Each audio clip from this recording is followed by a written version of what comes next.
উচ্চ মাধ্যমিক পরীক্ষায় মেধা তালিকায় সপ্তম স্থানে নিজের জায়গা করে নিল জলপাইগুড়ি খারিজা বেরুবাড়ি ১ নং গ্রাম পঞ্চায়েতের কচুয়া বোয়ালমারি হাই স্কুলের ছাত্রী কোয়েল গোস্বামী। তার প্রাপ্ত নম্বর 491। প্রত্যন্ত গ্রামের সাধারণ পরিবারের মেয়ের এই সাফল্যে খুশি গোটা গ্রাম, খুশি পরিবার। ভবিষ্যতে ইংরেজিতে পড়াশোনা করে অধ্যাপিকা হতে চায় কোয়েল।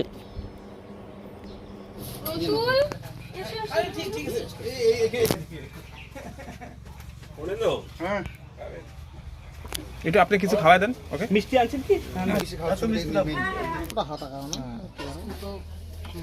এই মধু এদিকে আসো।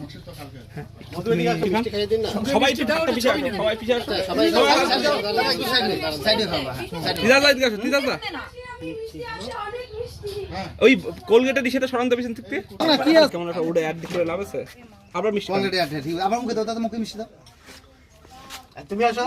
এই যে কি মেয়ে এটা? দেন দেন দেন। এই মা ও আচ্ছা আচ্ছা, মাস্টার মশাই আপনি একটু দেন।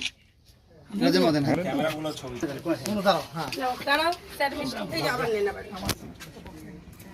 খুব খুশি আমরা। এই খুশি ভাষা নেই। সবাই কাকিমা কাকিমা দাদা লজ্জা ভাই। এই যে বোন, ছোট বোন, এই যে কোয়েলের ছোট বোন, মাকে ডাকুন না।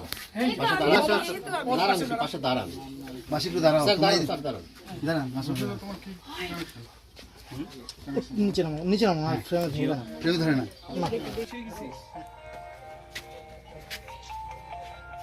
জন্য থ্যাংক ইউ সো মাচ। তোমার নাম কত পেয়েছো? আমার নাম কোয়েল গোস্বামী, 491 পেয়েছি। কি বলবে এই সাফল্যের কথা নিয়ে?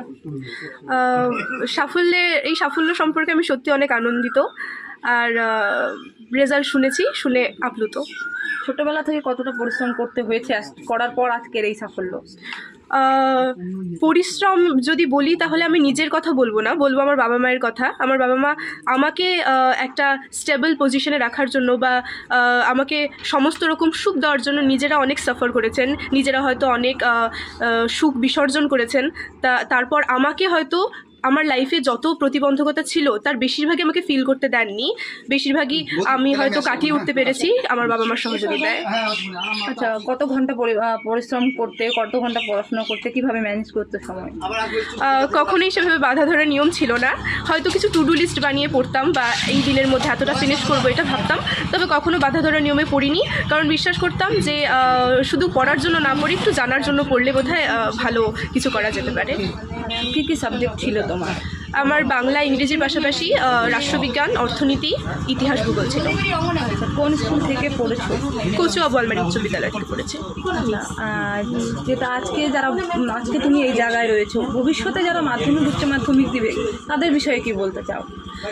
ভবিষ্যতে যারা উচ্চ মাধ্যমিক দিবে বিশেষত, তাদের জন্য বলতে চাই যে নিজের মেন্টাল হেলথের প্রতি খুব খেয়াল রাখতে হবে, যেটা অনেকেই বলে না, কিন্তু টিনেজার যারা আছে তাদের ক্ষেত্রে ছোট ছোট বিষয়গুলো মাইন্ডকে খুব ইনফ্লুয়েন্স করে, মাইন্ড ইজিলি অ্যাফেক্টেড হয়ে যায়।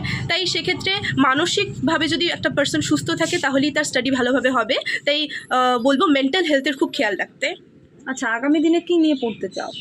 আমি আগামী দিনে ইংলিশ অনার্স করব আর ইংলিশ প্রফেসর হতে চাই। ইংলিশের প্রফেসর।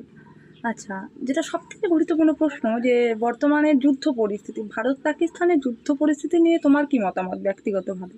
যেহেতু আমি এখন একজন অ্যাডাল্ট নই, এই বিষয়ে আমি সেভাবে কোনো মতামত দিতে চাই না। শুধু চাই যে পৃথিবীতে প্রত্যেকটা মানুষ সুরক্ষিত থাকুক, আমার দেশের প্রত্যেকটা মানুষ সুরক্ষিত থাকুক, আর আমার দেশের সার্বভৌমত্ব যেন অক্ষুণ্ণ থাকে, বা আশেপাশে যে প্রতিবেশী দেশ রয়েছে যারা অত্যুক্ত, তারা হয়তো কিছু লেসেন্সের মধ্য দিয়ে শিখতে পারবে যে কোনটা সঠিক, আর তারাও সকলের সার্বভৌমত্বকে হয়তো শ্রদ্ধা জ্ঞাপন করবে এবং ইন্টারন্যাশনাল রুলসগুলো যাতে মেনে চলে। ঠিক আছে, ধন্যবাদ। সাফল্য, এত সুন্দর একটা সাফল্য নিয়ে কি বলবেন? কি বলবো, মেয়ে যাতে আরো যাতে সামনের দিকে টার্গেট আছে পূরণ করতে পারে, এটাই আমি আশা করি। আচ্ছা, আপনি কি করেন? আমি কৃষিকাজ করি, অল্প কিছু জমি আছে আর একটা ছোটখাটো ব্যবসা। আচ্ছা, বলা চলে হাতের উপরেই সংসার। তারপরেও মেয়ের এই সাফল্য, কতটা পরিশ্রমী ছিল মেয়ে খুব পরিশ্রম করছে, মেয়ে নিজের দিক দিয়ে খুব পরিশ্রম করছে, এটা বলা যায় না, ভাষায় প্রকাশ করা যাবে না। যে পরিশ্রম করছে, তো পরিশ্রমের ফলও পেয়েছে, এটা আমরা খুব খুশি। আপনার নাম? আমার নাম অশোক গোস্বামী।